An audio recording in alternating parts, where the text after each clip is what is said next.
Hello and welcome to Crossing Channels. I'm Rory Cellan-Jones.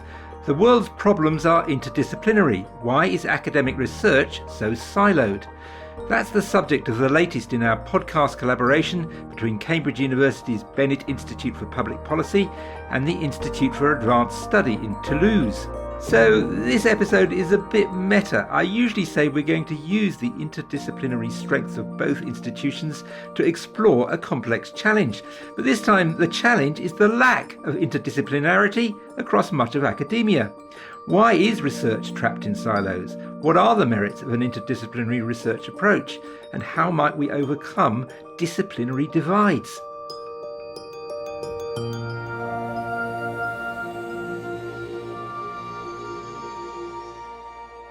To explore these issues today, we have Ingela Alger, the director of the IAST. Ingela, start us off. What does your research focus on? My research is about how our evolutionary past may have shaped various aspects of our lives. And I'm particularly interested in morality and certain family-related behaviors. And I also examine some of the implications of these results for economics. Joining us from the Bennett Institute, we have Flavio Toxvaerd. Flavio, remind us of your main research interests. So one of my main areas of research has been the economic study of infectious diseases.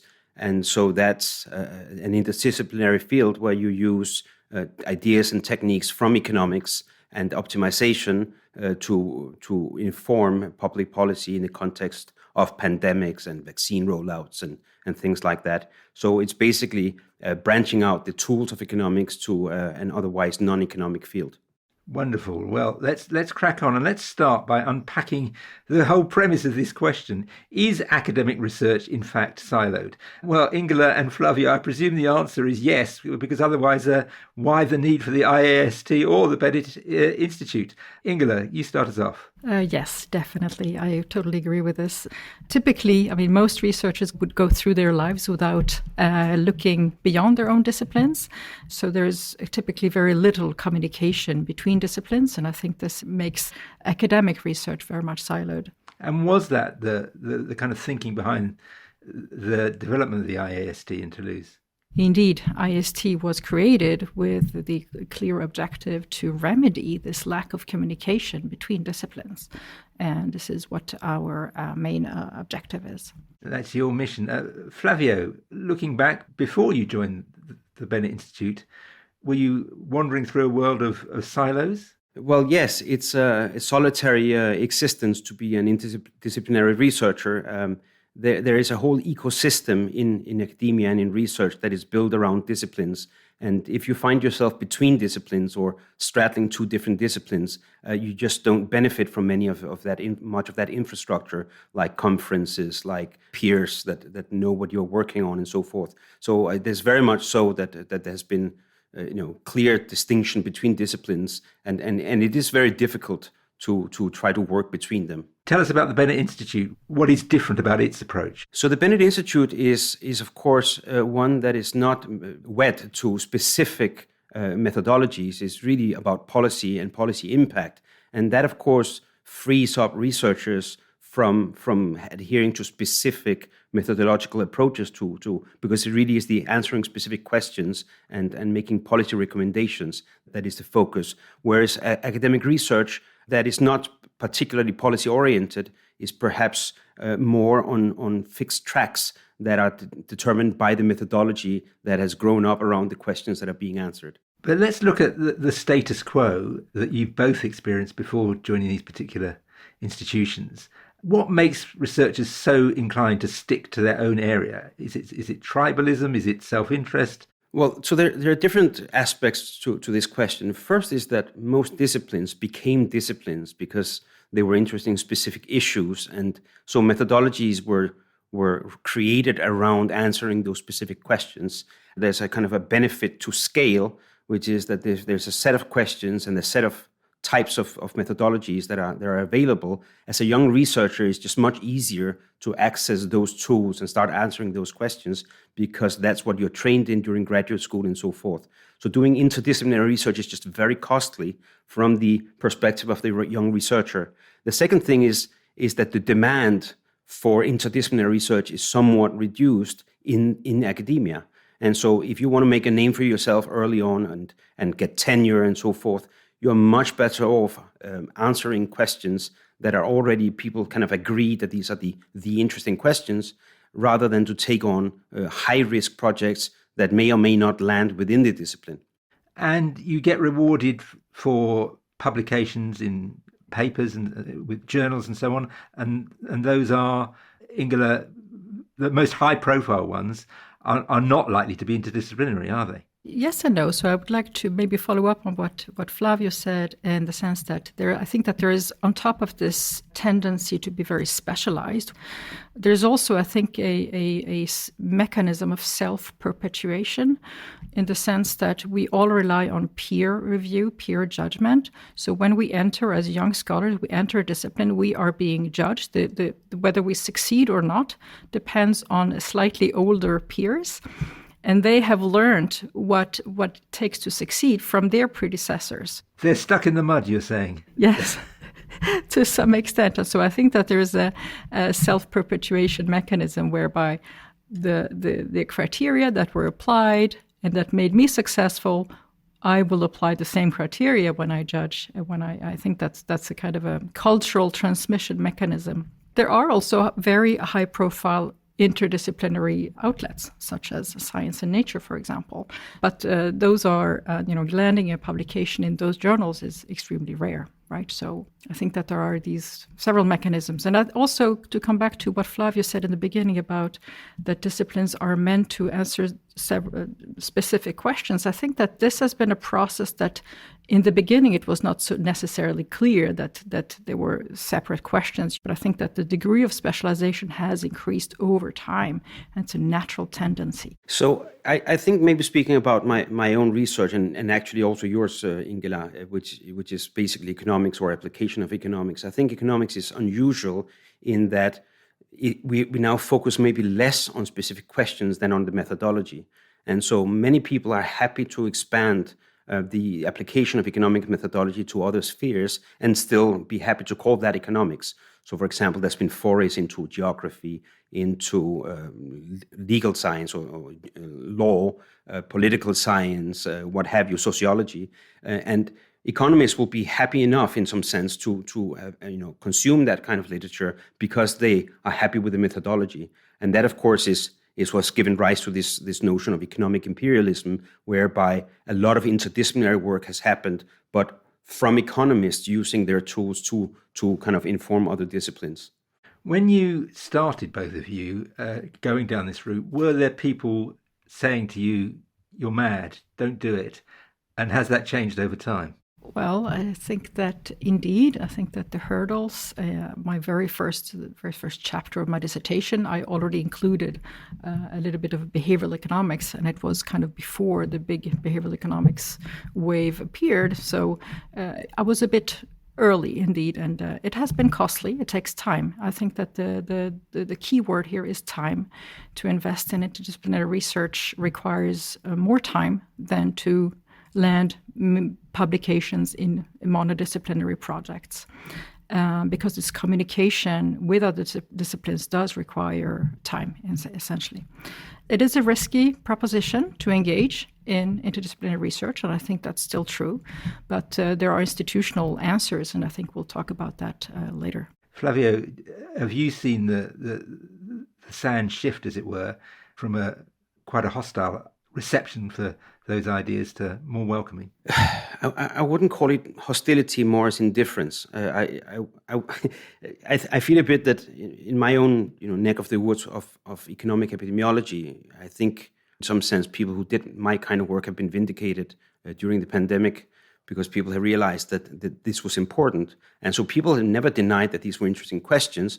They may just have disagreed about what was the order of importance of in the list of overall topics. I feel a little bit that my discipline is where climate research might have been 20, 30 years ago, where that might also have been quite a lonely existence. And today everybody agrees that these are important issues.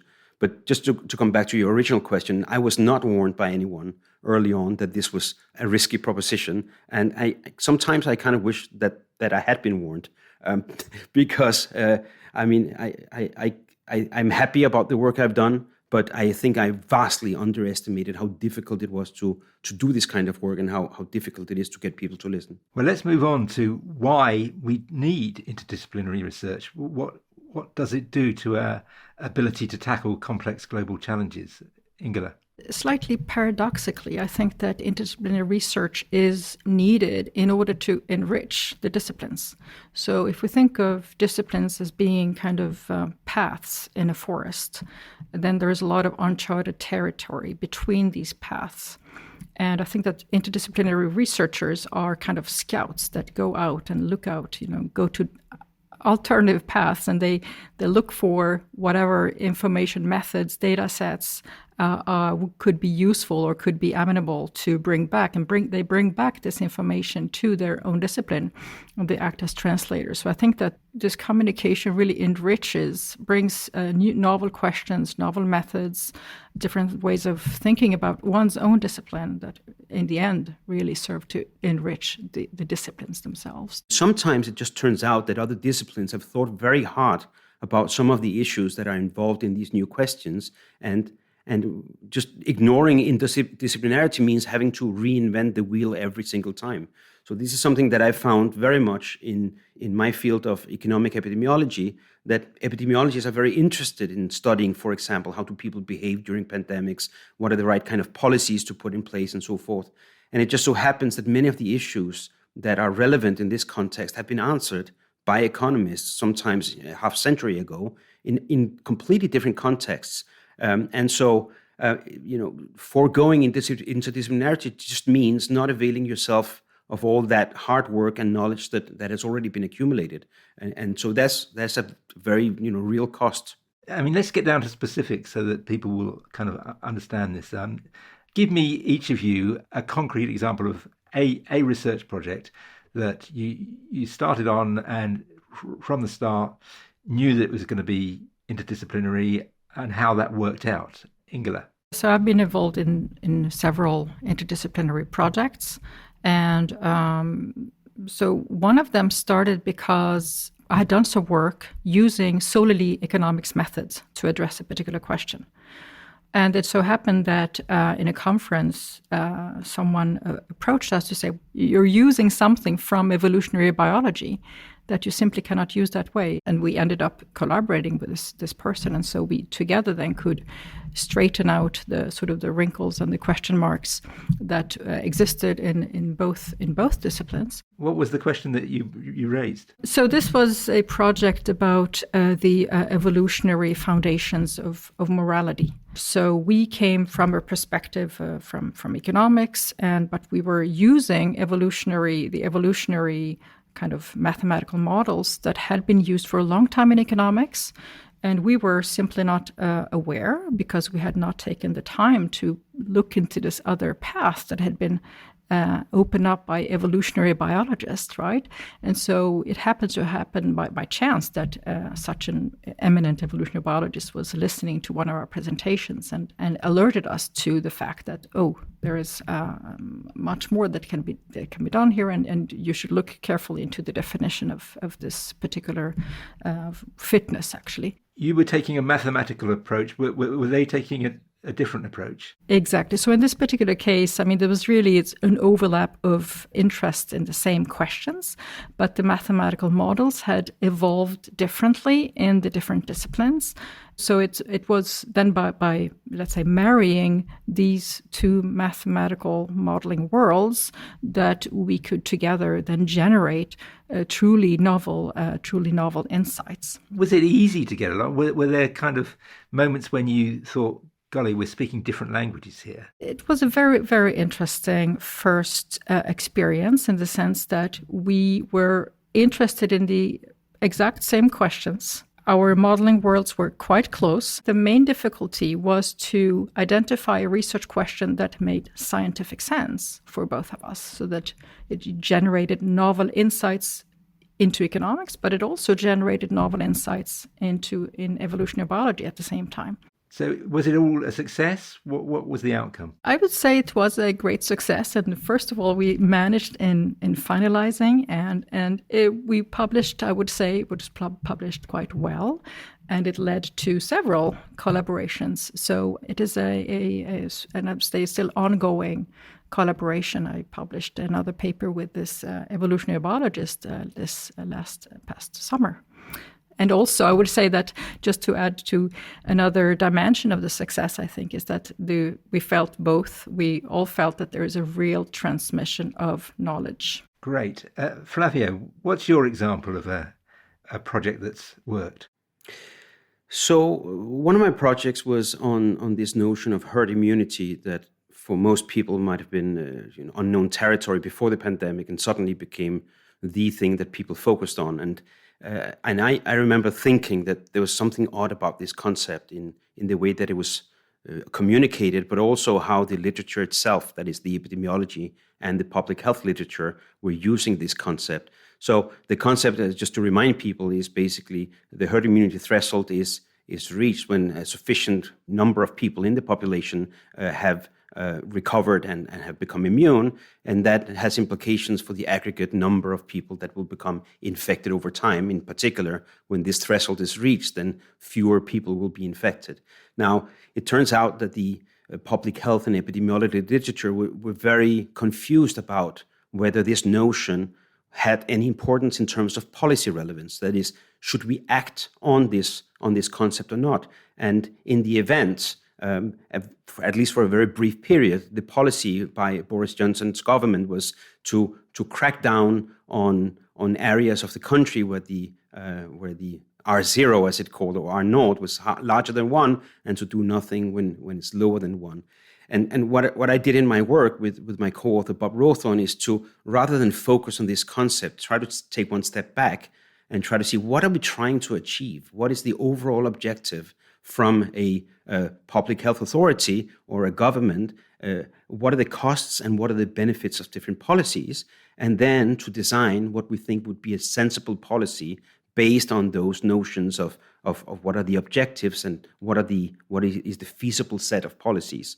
And once we do that, we realize that actually this herd immunity threshold is not something that should guide policy per se. It's something that comes out of the analysis rather than being the objective of the analysis. So in that case, you were the kind of intruders. This was public health's domain, and you were coming in with what extra expertise were you bringing? I'm an economist by training, and I've specialized in a set of mathematical techniques that are particularly useful for the analysis and evaluation of dynamical systems. So this is called optimal control theory in dynamic programming. And these are basically techniques for trying to figure out what is the best way to achieve some given objective.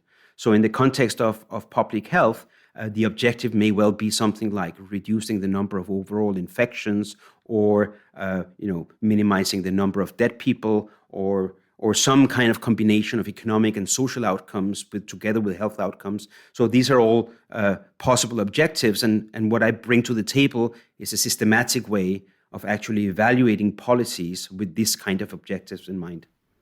And did you get a warm welcome from the public health people?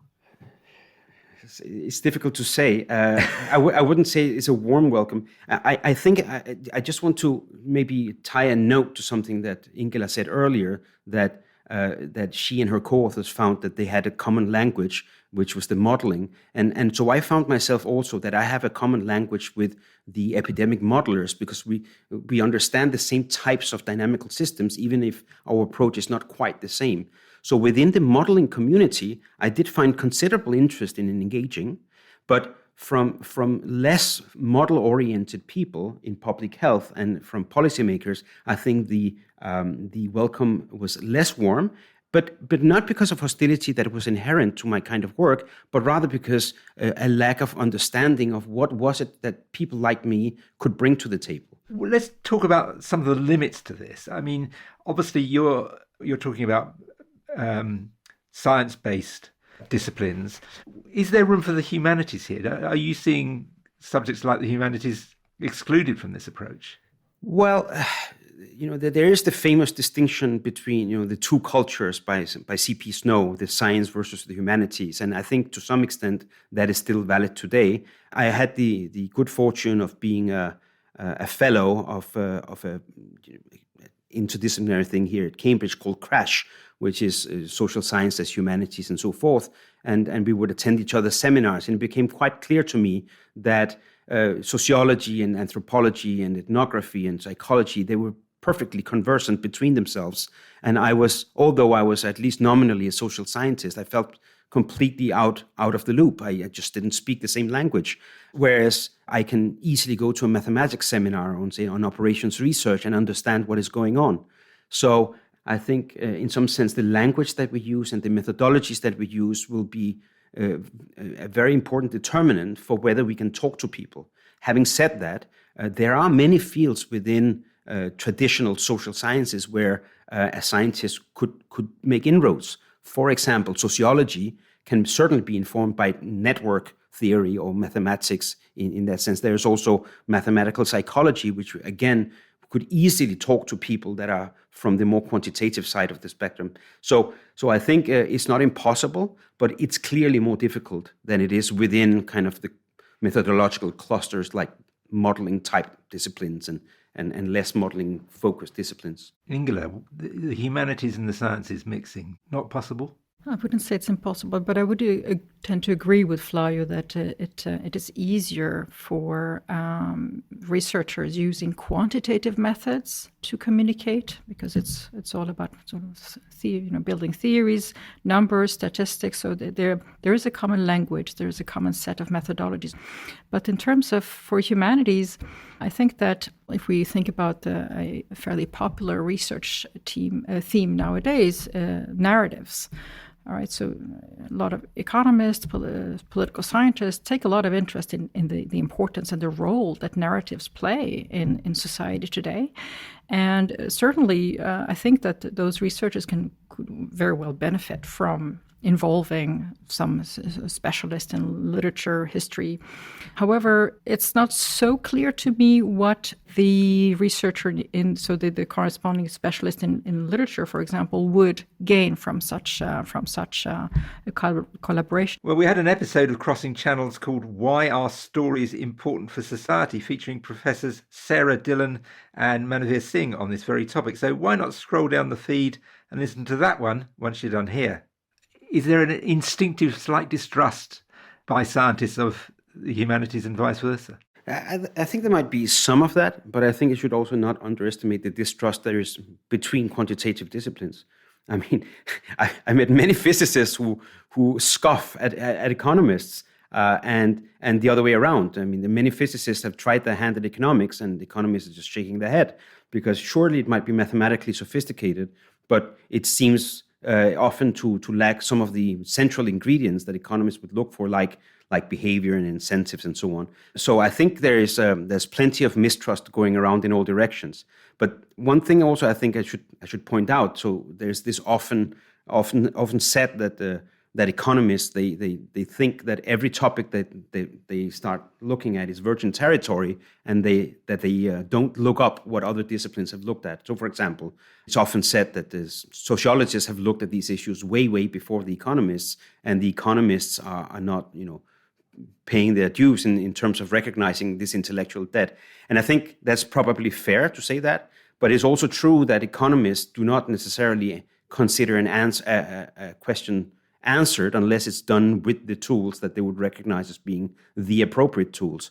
So if somebody has written in a different discipline using completely different tools, they will still think that this is an open problem, and that might explain why they're not properly recognizing what is going on in other disciplines, even though the topics are very, very related. Well, let's move on to the challenge of implementing interdisciplinary research in practice. So there's a study published in Nature which suggested that this kind of research is less likely to be funded than discipline-based research.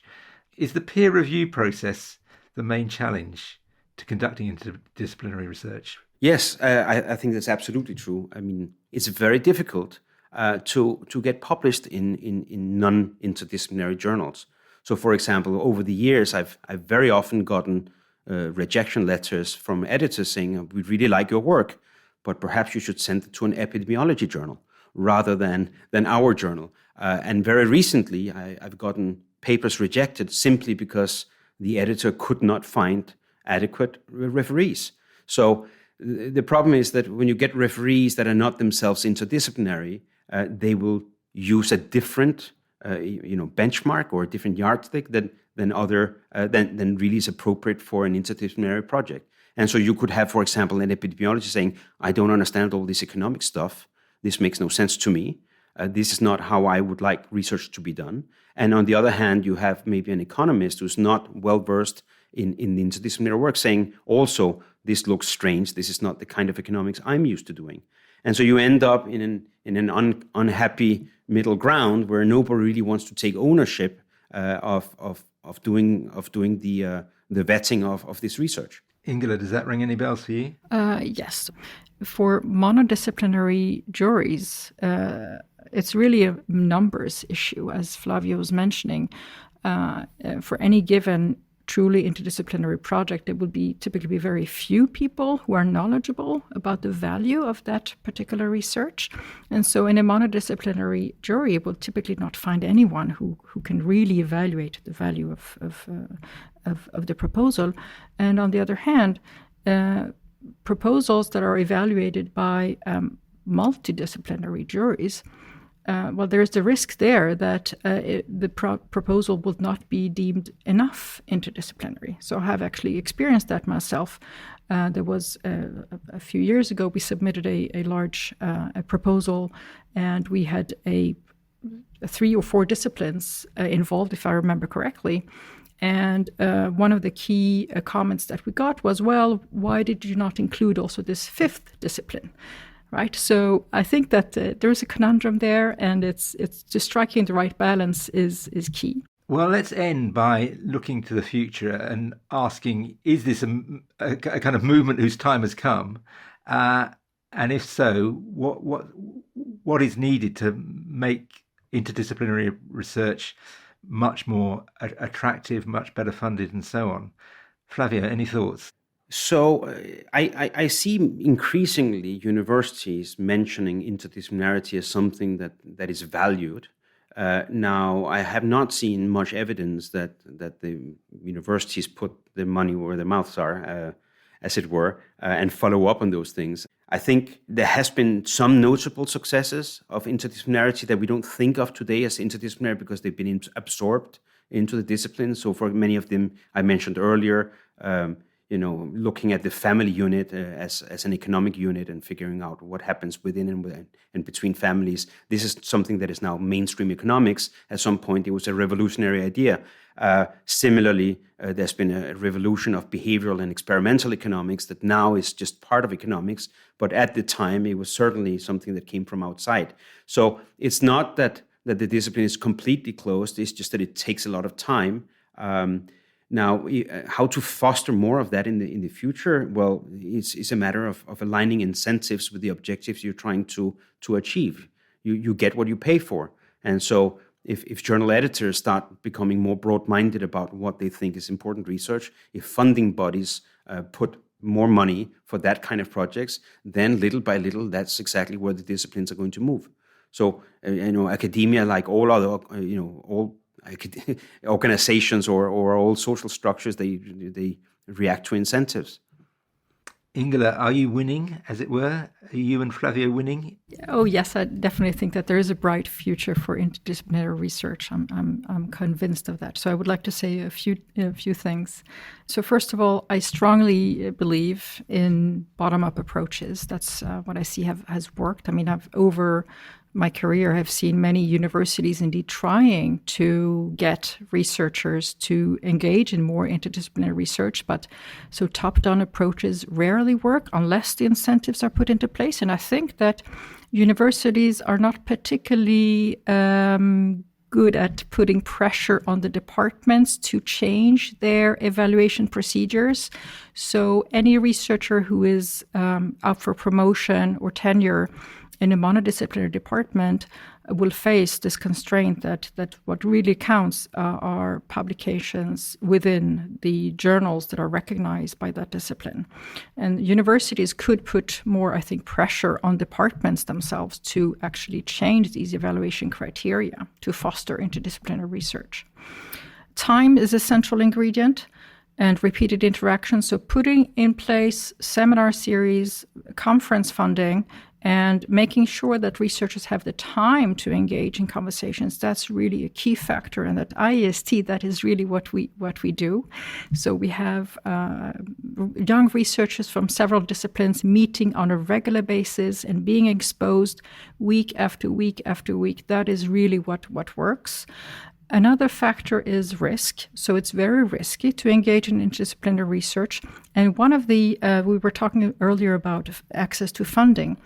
And the way that I see that funding is structured right now is that there are very big grants.